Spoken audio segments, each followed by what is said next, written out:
welcome to episode 20 of the Cards and Cartridges podcast. I'm your host, Ryan, aka OG Retro. I'm here with my man, Chris, aka Koozie Retro Games. We got a special guest with us today. His name is Connor, also known as Rock Pokemon on Instagram. What's going on, guys? How we doing? Dude, good. Live claim sale tonight. It's gonna be a fun one. 2-day work week next week. I go to Nashville next weekend. So if anybody lives around Nashville or has been to Nashville, hit me up. Tell me things to do. Just give me ideas. I've never been to Nashville. Weather here in Michigan's kind of calming down. Dude, we were bad storms for like the last week. Like roads were flooding. Like there's a major highway I-94 that heads down into Detroit, and it completely flooded. Like semis were floating up to the top of overpasses. People were using jet skis in the streets. It was crazy. Oh gosh, absolutely wild. What about you? Absolutely wild. Doing good, doing well. 4-day weekend for me. I'm going to Chicago, see some friends, which should be fun. Drink some good coffee, maybe check out a few card shops. Nice. Weather should be perfect. It's been about 100 degrees in upstate New York, so we're finally on the downtrend here, which is beautiful. It's really nice right now. 74 right now and cloudy where I am. It's perfect. I'll take that all day. It's very nice. Yeah. Awesome, but, guys. Stoked to be here.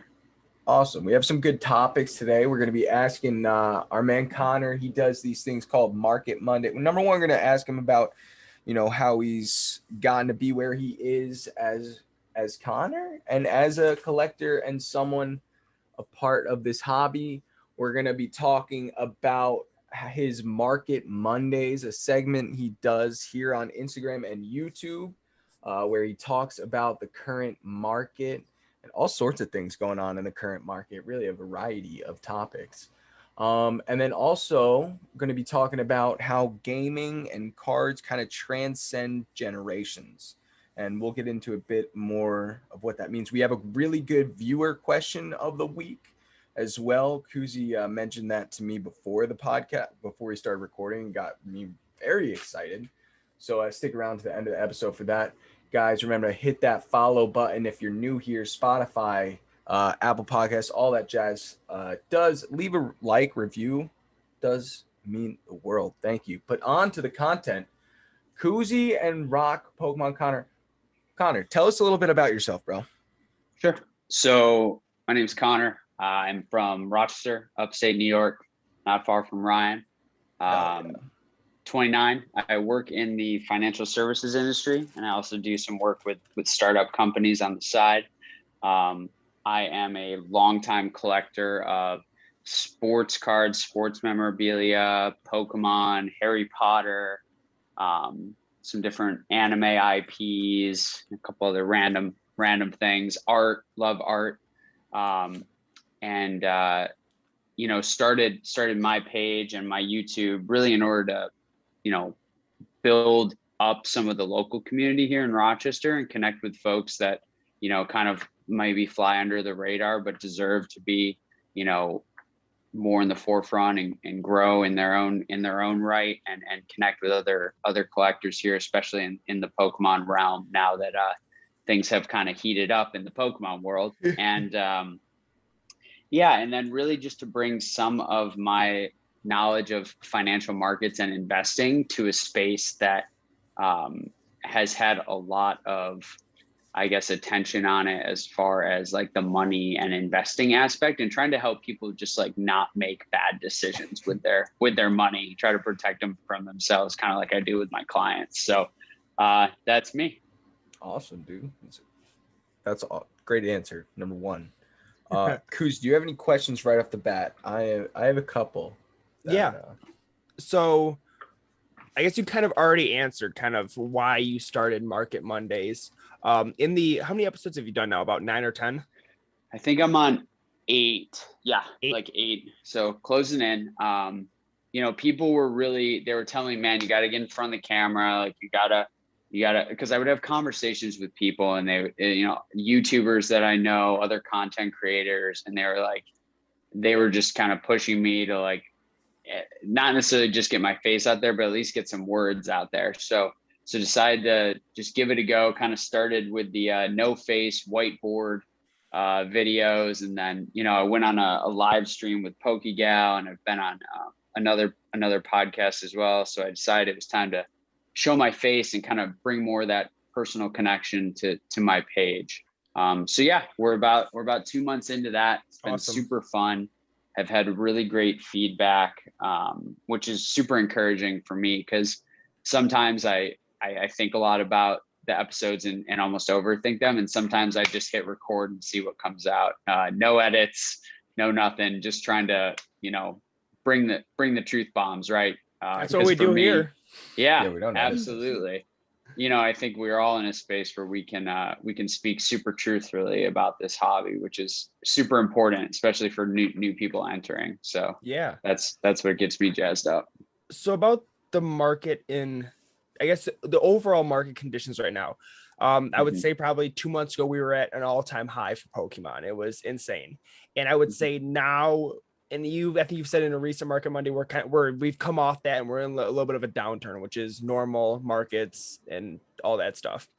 How do you think the introduction of this new 25th anniversary set celebrations, what do you think that will do to the whole Pokemon card market? Sure. So what I guess my gut reaction when I saw kind of what was coming out, and as I've thought about this set, is I think it's going to be something that's going to be, and this ties well to our topic later about transcending generations. I think it's going to pull a lot of new people into the hobby, because it seems like it's going to be a very easy, approachable set to collect with a lot of diverse products across a bunch of diverse price ranges. And also a kind of smaller set, which I think has been hard for some collectors who have come into the hobby in let's say the last 4 to 5 years since Evolutions, where you've got these 200, 300 plus card sets, and it's just, people don't know what to do. It's like paralysis by analysis. It's like, what do I collect? Where do I go? Where do I even start? And everyone who gives them an opinion usually has a vested interest. So I think it's going to be really great for new entrants into the hobby. SM Pratt just did a video on this, and he said that historically reprints like this, where it's old art being put out as new cards, doesn't hurt the old cards, doesn't hurt the current market. If nothing, it just, helps with some of that demand side. So that's where I'd say the 25th anniversary set's going to take us. That being said, there's kind of this weird position we're in, right, where some people say, hey, we're in the summer, the reopening, people are spending less time on cards, less time on their computers, spending money on travel and trips and going out with friends. And so there'll be the summer lull, and then we'll go into like this more hype period in the fall. And collectibles are seasonal by nature in that regard, right? People are, they go inside, they spend more time inside on their computers, they're buying things for the holidays, all of that. But, at the same time, a lot of that can be baked into the current market, right? It's like we've retraced significantly from where prices across the board. I mean, there's certain exceptions where there's like true rarity that has held price or even moved up. But it's almost like, does the expectation of that like more hype period when the 25th anniversary comes out, is that keeping like a floor in the market right now? So it's really super interesting, a lot from like the psychological aspect of the market too right now. But I do overall think the 25th anniversary set is going to be, while it doesn't blow me away yet until we see what's there, I think it will be net positive, as I like to say, for the hobby. So how about you guys? I agree there. And I really agree with you when you said like the collecting lows when it's seasonal. I see, obviously, speaking from a video game reselling point of view, I see prices go down in the summer on a lot more of this like common stuff. And the biggest reason why I see prices go down, which I believe is in the garage sale, people are having in the summer, people are having garage sales, and a lot of the resellers going out garage sale or going thrifting or whatever. And then they're finding more of this stuff, just bringing more supply into the market. So you look at copies like really common stuff like Mario Kart, Wii Sports, things like that, all go down in price in the summer just because there's more out there. But then you do get into the Q4 season where people are buying Christmas presents, or there's not as much supply because people can't go garage selling. You don't want to go out and hunt for games in the snow. So I think that's one thing that I agreed with what you said in the collecting lows. I mean, it just goes like that with cards too. Yeah. Yeah, I don't know. especially if they're on auction. Yeah. Because things get missed a lot in that world during the summer. You know, people Yeah. just they're on Yeah. about more. Yeah, quick 100%. reselling tip. You can schedule your auctions on eBay to start at certain times. So what I like to do is I like to schedule them to like start usually, I don't know, like a weekend, maybe like a Sunday night at like 10 o'clock or so, 10 o'clock Eastern. Because not a lot of people aren't doing stuff at 10 o'clock Eastern on a Sunday night, just kind of getting them just relaxing and starting the Monday week. If you have something ending at 3 o'clock on a Wednesday, the majority of the US population is working and not gonna be able to check eBay and hit an auction. Yeah, totally agree. Do the same thing. Good tip. Absolutely. I feel like we took so many different tangents there. My brain went all over the place. I was gonna ask you, Connor, though, like, how did you evolve? And I like the word evolve because it has to do directly with Pokemon. But how did you evolve into the collector you are today? Like, Sure. what? Because you're someone that we all have our like particular, I'd say, like styles or like tastes or whatever you want to say when we collect. How did you come to what you do today? Yeah, so it's interesting because like I was not the most athletic kid as a child, but I was an athlete, played a bunch of sports, huge sports fan. My dad was always a coach. He was a huge sports guy. So whether it was football or t-ball or soccer or wrestling or whatever, I was always involved in sports. Like my dad would get us, and in conjunction with my uncle, who's also a big sports guy, get us like booster boxes of sports cards for Christmas growing up. So I had like the top set that had Carmelo and LeBron and Dwayne Wade and all those rookies. Like I have that box. Yeah, dude, I have the box still. Do you have those rookies? I sold the LeBrons. I have a couple of the other ones. They're not in the most amazing condition. Let's say they've been in that same box. It's still awesome. They're your childhood ones. Yeah, that's cool. Yeah, all my sports stuff somehow, all my sports stuff and my Harry Potter cards survived from my childhood. But basically, I don't think any of my Pokemon have. My mom is selling her all my house, sports so we'll stuff survived. I have so many baseball cards. Yeah. What about 2011? You got the Mike Trout rookie? No. See that goes to the evolution. So like, it was sports cards, sports memorabilia. Then I loved Pokemon and Harry Potter, so I collected Harry Potter stuff. I collected Pokemon cards, and then I kept all my sports memorabilia. Right. Like I always viewed it as like we always viewed it as like this invaluable collection. Like it meant a lot to me from, who it came from, what it was. And it still is to this day. And I have a lot of those items that are just like super important to me that will never leave. But I would say as I got older, I got more into video games. I got, kind of in and out of Pokemon. And then really got into art really heavily. I'd say starting in like college, even with just like cheap prints of artists I like and stuff like that. Going to a lot of like local art shows and all that. And that's influenced by my mom, who's a huge art collector. And so that's what I think really brought me back into Pokemon is I started to truly appreciate Pokemon for the art. And view all of my pieces as really tiny pieces of art. Right. So, like you guys know, my favorite artist is Himeno. Like I resonate very specifically with certain artists in the TCG. So I would say that's it. It all comes full circle, right? Because I still love Pokemon Yellow. I still love Harry Potter. I still love Pokemon, but I don't really collect the sports cards as much anymore. It's just not super appealing to me, except for like specific niche things, like that Derek Jeter set we opened, Ryan. Yeah, like that was cool. Stuff like that connects me to my dad, my childhood. So yeah. Awesome. So you said you like it for like the art aspect is a big thing that pulls you in. Yeah, it really does. Like I won't like buy or own or have a card in my collection that's not like aesthetically pleasing to me. Like, Now and that's why. Go I was ahead. looking at it from like a video game point of view. Like, what is your stance on like video games? And are you only collecting like complete in box stuff because there's more art with it? I have some cartridges, but for me, it again, it's about like if it's a cartridge, it's about the label and how that like pulls me back to my childhood or those memories. And I like to, like, when I look down at it on my bookshelf, I enjoy it visually. So I don't have as many video games. A lot of the video game stuff is more like Pokemon Yellow, both in English and Japanese CIB.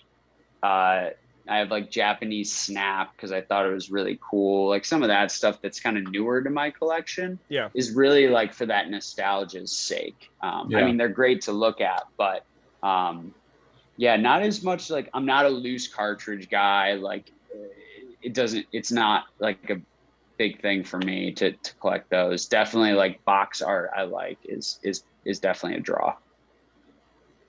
That's awesome. Cool.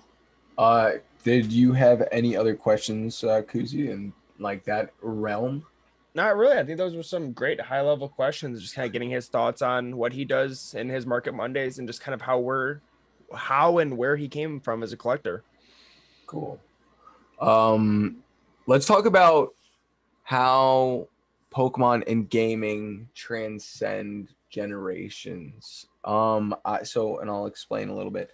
I was with my fiance's cousin. We were celebrating his birthday the other night. He's like turning 10 years old, right?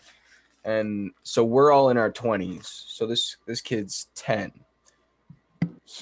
I had no idea he was into Pokemon or anything. He was showing me his gaming setup. He's like, "Oh, do you want to see my gaming setup?" Like he knows like I'm a game. Like I've showed him my Switch and stuff. We played Switch together, so he knows I like play video games. And so he shows me his gaming setup, and it was really cute. It was like he had a monitor like set up on his like what's it called, dresser. Yeah. And, like Xbox Series X, like sick console. But it was just like such a funny like set. It was awesome. But then he's like, "Oh, but like let me show you my Pokemon cards." I was like, "No way, you collect Pokemon cards?" I was like, "No, I didn't even know you did this."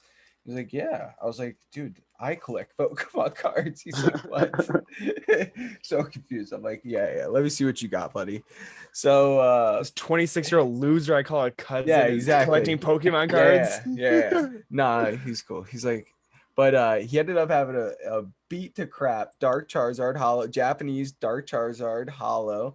But it was Nice. But I was still impressed. I was like, let's go. And a really nice, actually like a good condition, Team Rocket Returns Dark Persian EX Hollow. Like, that's nice. Yeah, it's a good card. That's a cool card. It's a really sick card. I was like, whoa. Yeah. So he had a lot of cool stuff. Then he had some fake cards. I was like, of course, like that's an unfortunate kid. Like, yeah. Like kids these days are just getting scammed. I gotta upgrade to remove the 40-minute time limit. I'll do that. But apparently I didn't do. I'll cut this out. I don't know. I saw that we'll just hop back in. Yeah, I thought it was me for a second. I was like, oh no. Is it because we have 3 people instead of us 2? Yeah, exactly. Might be. Yeah. Let me see. Don't pay for it if you have to. We'll just hop out and hop back in. Yeah, we'll just hop out and hop back in. Yeah, you can snip it in. Oh yeah, I guess that works, right? Yeah. All right. Because it'll save that recording and then it'll start a new recording. Okay. It just takes time to convert the recording in between, but I guess that's okay. We won't be able to hop back in right away, is what I'm saying. Yeah, I could always send a new Zoom link and then send it to you. That might work. Oh. All right. Yeah, let's just try and do, I don't know. Keep going. It'll kick us out. Then we'll just text in the group chat and figure out what we want to do. All right. Fair. Yeah, I think we will probably have time to do that anyway, to jump back in. All right. Yep. Where were we? You had cards. Persian. All Fake right, cards. here we go. Sorry about that, guys. We had a little bit of technical difficulties. Zoom trying to kick us out, but we're back. Anyways, Cousin has some really cool cards, but we're talking about how video games and cards transcend generations. And I got this crazy thought in my head while I was there. I was like, it's insane to me that I got into like video games and cards because, you know, someone who was older than me shared them with me and like got me really into them. Like when I got my cards and got my Game Boy, the only reason I got really into them is because older kids like showed me how to play. Like I had like older cousins and older friends who like showed me how to play like Pokemon Red. Like the only reason I got through that game was because of like kids that knew more than me. And it was like maybe not a different generation at the time, but now it is like now like this like our cousin Joey, he's 10 years old and he has this dark Charizard card that was popular. Like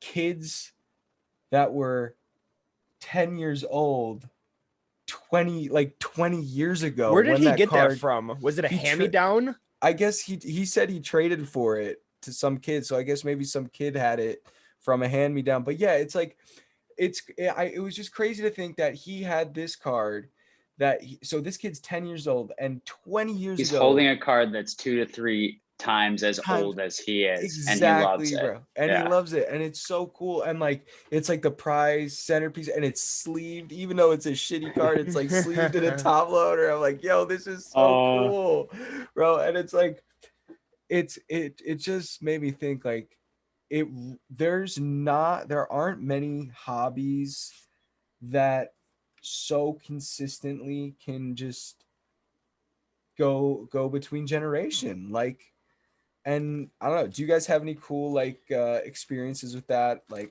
sharing hobbies with older, younger Yeah. people in your family or friends? The biggest thing I can remember, so a lot of like my cousins, things like that, weren't into like sports cards or Pokemon cards. So I never really remember like opening cards. There might have been a few knockoff incidences where my cousin would like bring his binder to like Thanksgiving or something like that, and we would look through it. But the biggest thing I can remember is like Guitar Hero, and like whoever like in my family had like Thanksgiving or Christmas or whatever, the older cousins would bring over like PS2 and Guitar Hero stuff. We'd rock out on Guitar Hero. But one thing I wanted to say with this was, so I think that when you talked about generational like collecting, the biggest thing I thought of was like hand-me-downs. So like we got like the PS1 from my grandma, or we got like a PS2 from like my other cousins. And usually when they're done with the stuff, so like let's give it to the younger cousins. And something that's cool now is like they gave it to us, and maybe we didn't collect then, but as we're a little bit older, we got back into it and we collect it. And family we don't see every day or talk to every day, you kind of bring up that like, oh yeah, I'm now collecting this stuff that you gave me as a kid. And then they haven't thought about it in 15 years or so. And they're like, whoa, that's so badass. And they go through and you guys just have this like crazy, like reminiscent moment of like when you guys were younger. Like that's always the biggest, coolest thing to me. That's awesome. Cool. Because like one cousin's had, sorry. Oh, go ahead. I was gonna say like, because my one cousin's like, they live in Indiana. I talk to him somewhat, but I don't see him often.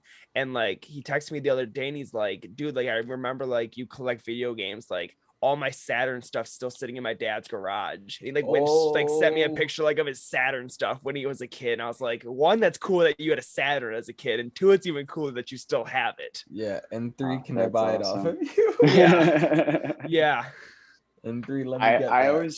I always remember, so like my uncle used to help put on these huge sports card shows in Rochester, or like when I was a kid, it seemed huge, right? And that's exactly the thing. Like I was like a 7-year-old kid, like buying sports cards, like meeting pro athletes who would come and do signings, like random washed out guys would come like sign stuff, like late 90s, early 2000s. And like there were like 75-year-old dudes there. And it's amazing, like how it's just like at every level, it's like passed on from generation to generation to generation. And then for Pokemon, for me, I have no kids, don't plan on doing that anytime soon, but I have a goddaughter, and like her parents like don't collect Pokemon cards or anything like that, but they play Pokemon Go.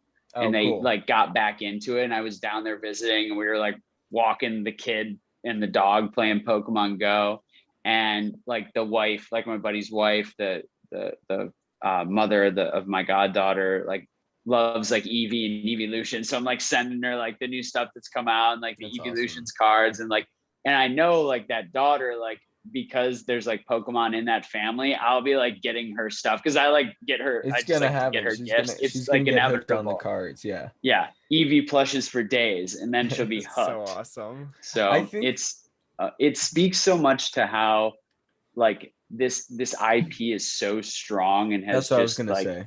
transcended time, man. And it's just, I feel like it's getting stronger and stronger despite like some of the negatives that like we see in the hobby, especially being like involved in like the financial aspects and understanding what's going on with the influencers and all this BS. But when you break it down to the core, like it's cardboard and characters and anime and video games and just like pure, like kind of like pure joy, really, right? Like a pure childhood joy that we get to experience just like a little bit every day, every time we look at a card. And that's something people want to carry with them throughout their whole life and share with everyone that they have in their life. So that's why I think it like just spans across these generations, unlike any other collectible really or hobby that's out there.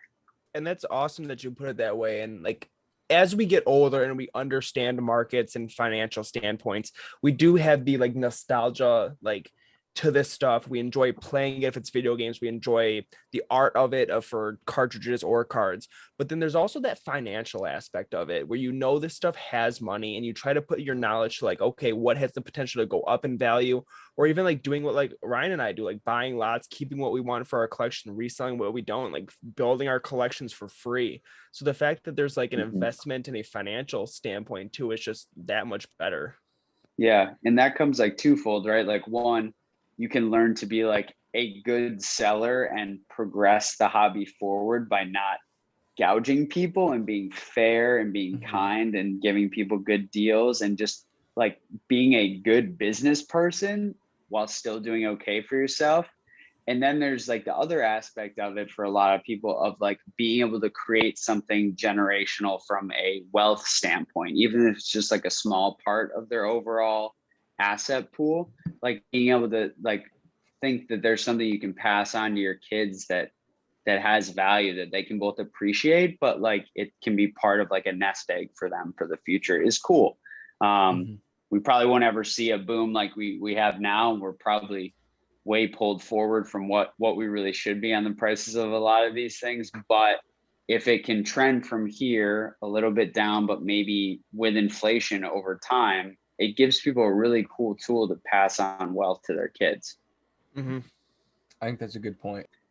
This hobby transcends the generations, and it's cool for a variety of reasons. And I think the last thing we touched on was like the nest egg, like kind of transfer of wealth opportunity for people, which is kind of like a cool like perk if you really like love the hobby and you're a long-term collector, right? Something you can pass on to your kids, share with your kids. You know, I think it's really cool. Like, what do you guys think of this? Like, I think it's gonna be really cool for kids to grow up seeing their parents like open Pokemon as adults and like collect slabs as adults. Like, do you think it'll change how kids collect? Like, do you think kids from a younger age now will start collecting slabs the way like we collected binders? 100%. Yeah. Because Joey, this kid, he knew what a graded card was before I even said anything.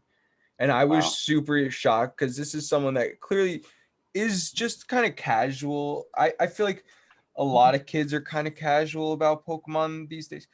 My friend that I was talking to on Instagram said something that I was like, well, you're kind of right. Like, kids today have so many more options than we did when we were kids that it's like to grab a kid's attention and to keep it these days is like pretty rare. So like for a kid to get really into Pokemon, I feel like it's harder than it was back in the day.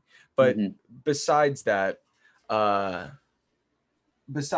Joey knew what a graded card was, which I thought was just kind of incredible, because he was talking about watching and it's because of a YouTuber, you know, he was watching a YouTuber and he's like talking about graded cards, like, wow, yeah, like they're pretty cool, right? Like whatever. So it's, I think, yeah, you're gonna see if I knew what graded, and I did, technically I did. I had a couple graded sports cards I managed to get somehow when I Same. was a kid. Yeah. I have random ones. I have a Yeah, I Champ was like, Bailey how did I signed get this? like by Yeah. companies that don't exist anymore. Right, Graded I think companies. even like some like mystery boxes will do like one graded card per mystery box nowadays. So I yeah. wonder if you guys got those as a kid. It It's was usually kinda some like that. off-brand company with some off-brand card, like a Patrick Mahomes. 100%. Like they'll advertise it as like a Patrick Mahomes card in there, and it's just some crappy Patrick Mahomes card. Yeah. Yeah, I remember exactly. like one of the biggest deal cards I got for Christmas one year was like the Shaquille O'Neal card, but it was just like, it wasn't even a one touch. It was like a screw down. Like, Yeah. and that was like the big thing, you know, it wasn't like we did a lot of graded cards back then. But part of me thinks that's a really good point about like how kids have so many options, right? And I think, do you think that's why like they have to go more and more over the top with some of the modern sets? Like just like with all the colors and the texture and kind of always one-upping themselves? Well, I think not only are the kids like that, but I think the general population kind of is going towards that kind of, and it might not, like, we might feel a little bit differently, but I think we're the minority if you do feel that way. I think a lot of people do like kind of the more flashy art styles, the like, whoa, that's cool kind of thing, like that's so crazy, that rainbow's crazy, and like, and that's why I hope 25th anniversary will like, it'll put like an anchor in a good way in the hobby, because it's like, it's the old art with maybe like a little bit of flair, right? We saw like kind of that, you know, the sparkle, yeah, the kind of confetti sparkle. Gold sparkle. Yeah. I'm a fan. Connor, I wanted to get your thoughts on, so I guess I would say like Champions Path and Vivid Voltage were when like Pokemon was like, oh shit, like this is the thing, and everybody was scalping the hell out of Champions Path and Vivid Voltage. And then we saw it kind of start to decline with Shining Fates, decline even more with Battle Styles than where it is with Chilling Reign right now. Do you think these sets like Shining Fates, more specifically Battle Styles and Chilling Reign, factored into the downturn of Pokemon just because there wasn't that hit card that everybody's chasing, like a Charizard? I mean, there was a Charizard in Shining Fates, but that's the third time we've seen that art of a Charizard pretty much? Yeah, it's a good question. You know, I think Pokemon coming a little bit back down to earth was inevitable. And I think just because it's like weird, because like the popularity is there, right? Like a lot of people open a lot of these sets, even like a Battle Styles that was printed to demand, right? But people got caught where they had to take their full, they over asked for their allocations because they were so used to getting nothing. And then in order to be able to still get the right numbers from their distributors for like Evolving Skies and 25th anniversary, they had to eat everything that they got for Battle Styles, and they got a lot. And similar for Chilling Reign, and as we've seen from the print quality, not as much as Battle Styles with Chilling Reign from a quantity standpoint, but the print quality, they're pumping those 24/7 365 with burn marks on them. So I think that like I think that they had to not put a Charizard in a set. Like you can't just, it's a nice breather, you know, for the hobby. But I think from a popularity standpoint, they had to take it back because of, I mean, everybody chases that Charizard. Like OG Retro and myself have talked about like that Tyranitar is like a cool card, but people aren't like, Tyranitar is my favorite Pokemon. Yeah, no, and I'll just go buy the card if I want it. Yeah, I'm not gonna rip a million packs of Battle Styles to pull that. Here's the thing, though. Hear me out on this one, though. Sealed Pokemon is sealed Pokemon. If you get, like, look at a set like Crimson Invasion or Steam Siege, even two of the worst modern sets arguably ever, with zero Crimson Invasion has that one cool Gyarados we both like, Connor. Yeah. Right? That's a cool card. It's a very similar battle style situation though, where there's like that one cool card and then everything else dog shit. Steam Siege even worse. Like Gardevoir and Steelix are the cards in that set, and the 2 full arts like aren't even that cool. So it's just like, but the booster boxes are selling for over MSRP, selling for over what they came out for. All of that sealed product has appreciated. So I think no matter what battle styles, you know, I don't know. I But hate is to there say like it. was there less Well, printed with these Crimson Invasion and Steam Siege with no, I but guess here's what happened. Okay, so it's really important to understand historical context of what was happening in the hobby. So I always like get them mixed up. I think it was with Crimson, no, with Steam Siege maybe. Was that when like the bulk bubble busted? So like there was a period where Yeah. you could sell bulk for like a ridiculous amount per card, right? Like whatever, 8 cents instead of half a cent, right? Some, you know, Right. where, and then it just went off a cliff downward. Right. And a big part of that, like because of the time frame that those sets came out in, it killed the popularity of some of them. That's why a lot of them are like seen as really hated, quote unquote, or less loved sets in conjunction with the chase, the lack of chase. Yeah, and Pokemon, it was at Oh a yeah, time when overall. Pokemon in overall was at a low. Like you had Yeah. the Switch games weren't out yet. You had Pokemon Go just barely coming out, so that but I don't know if started the resurgence. Pokemon Go really didn't. I personally feel maybe I just wasn't in like the whole Pokemon card community at that point as much as I am now. No, But I that feel like totally started it. Pokemon Go didn't have as much of an effect on trading cards as it did like the It actual did, bro. games. I saw the games really shoot up in price. I think trading cards, that's when it started, because you had Pokemon Go and XY Evolutions come out at the same time. It was and that's when I got back into trading cards heavy. I think I think it was just a good time. But then I will say that the bubble Nintendo, burst that Connor's talking about happened after what we're talking about right now. It happened after like during the middle of the XY era. yeah, it's happened a couple of times, but Yeah. yeah.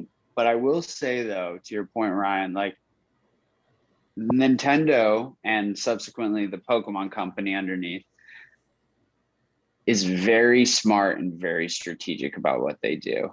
Yeah. And so I don't think it was any mistake with kind of that perfect storm around the 20th anniversary that pulled a lot of people back into the hype. And I think they're attempting to do the same thing here. You see it a lot with a lot of the Cobrand, like, you know, the freaking Oreos they're teasing that they're going to put out, and the Katy Perry stuff and all this stuff. It's as much, you know, the Levi's stuff, all this stuff, right? That is all strategically placed in different areas that doesn't necessarily have like overlapping organic demand, but becomes overlapping because people who like love the trading cards are like, oh, I want this, and these jeans and these Oreos and these, you know, this whatever, and watch the music video and go to the concert, whatever. So, and then you just bring in the people to Pokemon who are like fans of Katy Perry or those like streetwear like hype beasts who like Levi's, and they see the Pokemon collab and then they're getting into that. I mean, we've seen just in the Pokemon cards and video games, we've seen a lot of like the sneaker heads coming in resell. Oh, he's got his Levi's collab hat on. Nice. It's that Mario joint. Nice. It's pretty sweet. It is pretty cool, man. They do good stuff. Nintendo and Levi's do cool things together. I'm just gonna say it. I will say though, I think there's this thing with modern product where like people have this fallacy of it can't fall below MSRP, and that you're like safe somehow by like buying it even for the long term just because you bought it like as close to MSRP as possible. And like I don't think that's a real thing. And I think we've like seen it even acutely. You know, and that was different because like, you know, some people just had to dump stuff to have money for the next wave of things. But I don't think that like, I think there is a potential where, especially because there is so much it's to our, what we talked about earlier, so many cards in a set, so many sets coming out. People get a little overwhelmed, and some sets can kind of fall by the wayside. We've talked about that here on the podcast before. How do you feel about the timetable of how?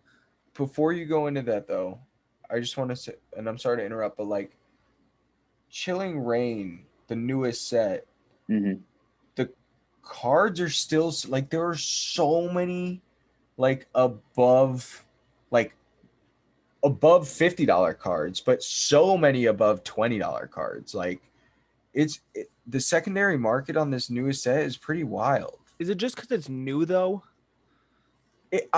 Yeah, a little bit because of that. I mean, a lot of it because of that, but a lot of these cards are still going to settle or like with decent prices, I think. Like it's a good product. I besides the quality control, like a lot of the cards are very, very sought after. You have the 3 legendary birds, amazing alternate arts. You have you have Celebi, Rainbow Rares, you got crazy full art trainers. So I don't know. It's just an interesting, I feel like it's kind of one that people are not overlooking. It's selling pretty well, I think, but I don't know. I think Chilling Reign's cool. They printed a lot of it. I think that I'm like, this is totally anecdotal. Like for me personally, I'm going to buy less of it, buy more of EV Heroes, and then wait for 25th anniversary. Like might not buy any of Evolving Skies. I don't know. It's like when you're operating within a budget, you got to like pick and choose, right? How much you can do. So, but that's just a preference thing for sure. Yeah. I think that Chilling Reign is by far a way better set than Battle Styles, but that's just for me as a collector. From a playability standpoint, Battle Styles is bringing in and introducing a whole different game mechanic that's like going to be highly sought after. So that's what you always got to think about too. Like the prices of some of these cards, especially with like more people playing again, because things are reopened, prices are a function of both rarity and like desire from like a art or like, you know, pull rate standpoint, but also playability, right? And what plays well in a deck, which I know very little about, but just know I'm understanding more what features, especially as I go to my LGS and I show them cards I have and they tell me why, you know, shout out Millennium Games for teaching me why these gold star or these, you know, gold trainer cards are actually sought after from a playability standpoint, not just because they're gold and shiny. So it's interesting. Pulled one last night in the stream. Pulled a gold trainer card. Yeah, that's cool. But Kuzi, were you gonna ask something? I was gonna say, like, what we've talked about in the podcast before. What are your thoughts on how often the Pokemon Company produces in sets, puts out new sets? Do you think it's too fast? Well, the funny thing, here's what I think. Okay. I think it's more that the sets are so big. Yeah. Because if you look at the timeline of Pokemon and when Pokemon first come out and it was that peak hype, you know, late 1990s into early 2000s, they were pumping those things out set after set after set. Right, like if you look at how Jungle and Fossil and Rocket came, like it was like you couldn't even go to the store and get one before the next one was in the shelf behind it. So I think the cycle's okay, especially because at the end of the day, it is a player's game. I think over time they're going to get more bifurcated in like collector sets and playability sets. I think I like how they do it in Japan because they split the sets, they put out special smaller sets, but that's like a different market and has had a different like market trend and cycle over time, and it's a different culture. Maybe it's something about the minimalism. I really don't know. I haven't, for as much as I love Japanese cards, I don't study the modern thought process of Pokemon Company Japan when it comes to distribution. But no, I don't necessarily think it's a bad thing. And I think that there's enough time in between. It's not crazy. But the sets are so big that like that's like set collectors, it makes it really hard because you're like a third of the way through and the next set's already out. Right. So I can see that being like tough for collectors. Yeah. I don't know. What do you guys think? I know you've talked about it before, but yeah, no, I have pretty much just exactly the same thoughts as you. Yeah, definitely. And, I mean, and it'll probably slow. The other thing I'd say is like, it'll depend on demand, I think. Yeah. Right. I think it will depend on demand, what part of the cycle Pokemon's in. I'm excited for them to start putting out more alternative media, right? Like, where is this movie that came out in Japan that we're supposed to get? Are we going to find out who Ash's dad is or not? Like, I just want to know, like other parts of the IP, I'm super excited to come out more and more. I mean, these new video games, like the Arceus game looks awesome, like that kind of stuff. Right. It hits different, hits a different part of it's a different part of the IP, a different way of collecting, a different way of enjoying this hobby that we love. So I'd like to see more things move in tandem a little more as far as like the cards and the other parts of the IP. Hashtag bring back e-reader cards, bro. That'd be so, if they did like a collab, something with like the Switch. Like, yeah, that's what I'm saying. That would be so cool. What if they did like, Nintendo Switch trading card game for the Switch? I was gonna that, or like, what Dude, if I used to love that game on Game Boy. Or just port e-readers with like amiibos, and they did something along that line. That would be very cool. But port the. Am I about to say NFTs? Yeah, probably. There you go. Yeah. Also that, but port the trading card game that they have on PC to Switch. Like that would be so cool. Yeah, and play wirelessly with your friends. Exactly. Like, through the internet capabilities of the Switch. Yeah, that would be really cool. Because that'd be really cool. You could play card games like that on your phone. Like Hearthstone works on your phone. You could definitely play that on the Switch, no problem. What if instead of code cards, they just started putting the QR code like on the back of every card? That'd be crazy. I mean, it's wild. It's a thing. It could happen. Yeah, you'd hide like a little QR code in the bottom or something. I don't know. But, true. You could do something. It'd be interesting. Yeah. They've got a lot of opportunity. Like I mean, it's funny we're recording this today because like a million things happened in the collectibles world today. CGC just got bought out, didn't they? CGC got bought by Blackstone Tac Ops, which is part of their private equity arm. Golden Auctions sold to Steve Cohen's group, who owns PSA. Let's see what else happened. Something else. A lot of big moves. PSA reopening at higher prices and only Express, and we know all the other tiers are going to be more expensive when they eventually roll out again. So a lot happened today, but I think that big money coming into the hobby, as long as they don't like screw it up, especially like the private equity guys. I think that it's going to be super good for the hobby long term. Like, I think it gives more validity and stability, and it helps like pull some of the stuff out of like the 1990s and into today in a good way. Yeah, I agree. So we're kind of running out of time here. It's been a jumbled episode, but that's what happens when we have a guest on. We just like to get their information, where they're from, and what they think about current markets, collecting, just things in general. It's been fun. But we did ask on our Instagram every Wednesday or Thursday mornings, if I forget on Wednesdays, we asked for a question of the week at Cartridges Podcast.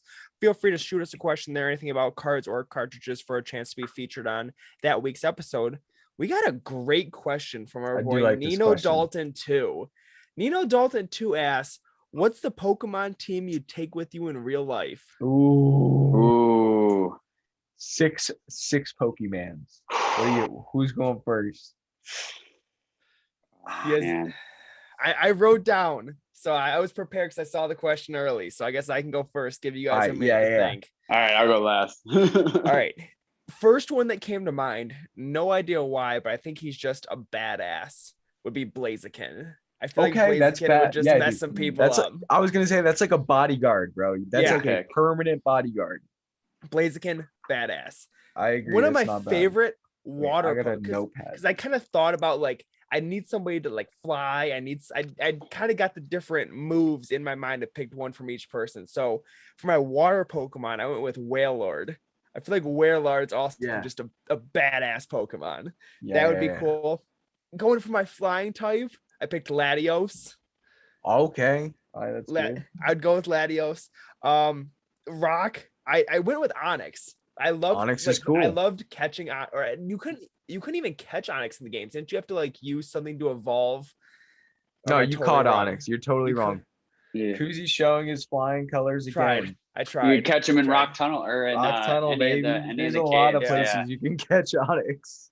I thought it was Side only- note, crazy in the new games that you can just like catch any Pokemon anywhere. It seems like Was it- very there's- off-putting as a there new was a- Switch user. Confuses me. There was a rock Pokemon where you use something special to evolve them.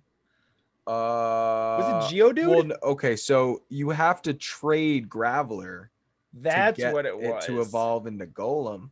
I knew there was something there. All right, so Onyx, and then I also went with Pikachu. Pikachu's just like your best buddy. He's gonna follow behind you and be that guy. I like And then my sixth one, totally an oddball, but I love penguins, so I went with Piplup. Nice. Okay. I got 6, dude. This is sick. All right, here we go. Number 1, Lapras. Lapras is the water Pokemon. Oh yeah. Absolute beast unit. He knows surf. Number 1. We will be riding the 7 seas in style on Lapras, and he can learn Blizzard, so we can go skiing pretty much everywhere. He'll just make snow, and we can just go skiing. So that's sick. Then this is gonna surprise some people, and you guys are even gonna be surprised. Are you ready? Ditto, dude.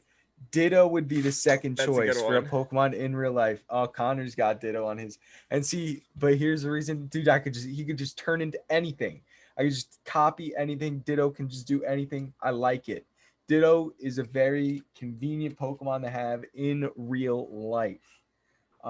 Third choice, this is just classic. We're going Umbreon.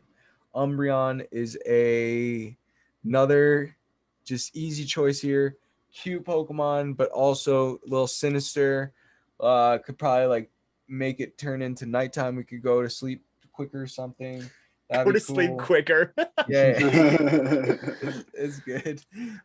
We got the 4th Pokemon. We got Lugia, and that's my I knew flying that was coming. Yeah, that's the flying Pokemon. We're gonna jump on there, and it's basically like a private jet because it's huge, and that's fire.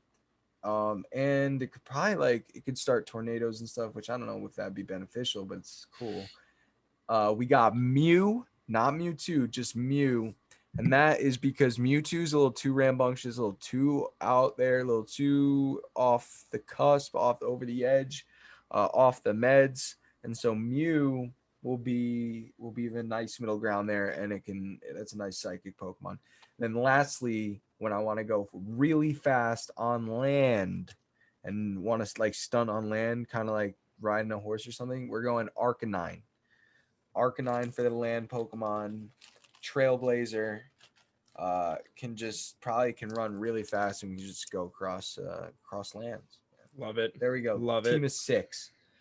Gosh. All right. So I have a lot of overlap with that, so I'm gonna like switch it up a little bit. But No, first but I'm one curious comes. to know which were the overlaps.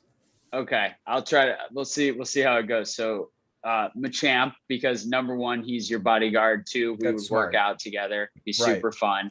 He has That's 4 smart. arms. It's not fair, but he's my Right. guy. That's smart. Pikachu, because Togepi is impractical and Pikachu is the best because I loved Pokemon Yellow and it's just cute and adorable. And it's like having a puppy. It just attracts the right people to you, get That's the ladies true. coming in. That's true. I was gonna say Moltres for flying, but I feel like that would be really That's painful. impractical. Impractical. So I'm gonna pick Aerodactyl instead. Practical. Cool, slept on Pokemon. 100% Has, slept on. versatile Very dope. claws, totally slept on. I am also picking Lapras for my water Yeah. Pokemon because Got it. Gyarados is my favorite, but also impractical. I mean, what am I Impractical. going to do with that thing? I Surface can dock a area. Lapras. I can Exactly. just put it right in the You dock. can it's either a private island, like exactly. A Lapras is he's very right surface there. area is just not good. Lapras is good. I gotta also say Ditto. That was on my list 100%. So versatile, right? And That get was my anything I need thought. to get done. Yeah. And I think the last one I'm gonna pick, and this is really because I think in life we're always going a million miles an hour and you always want someone you can just step back and chill with.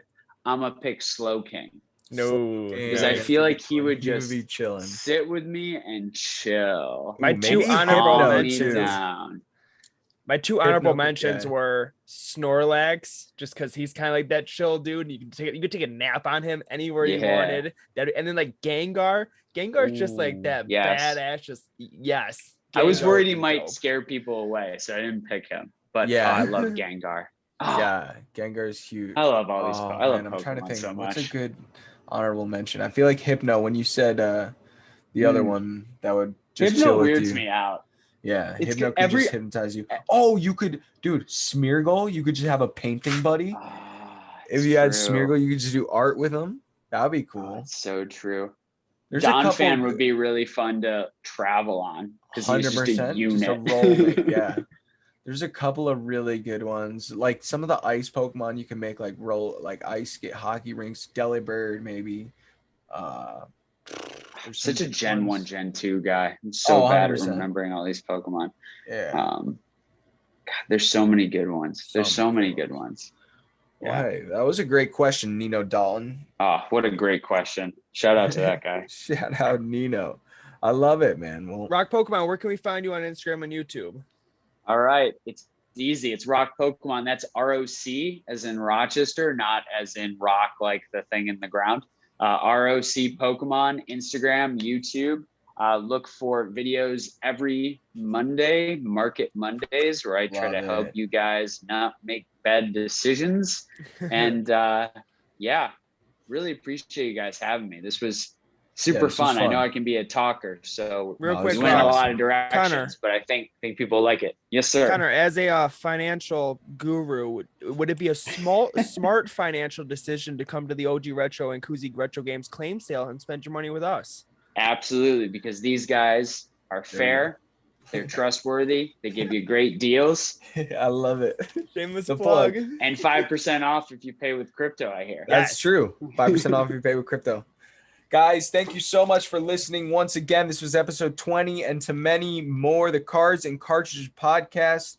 Much, much love. Until next time, peace. See ya. See ya.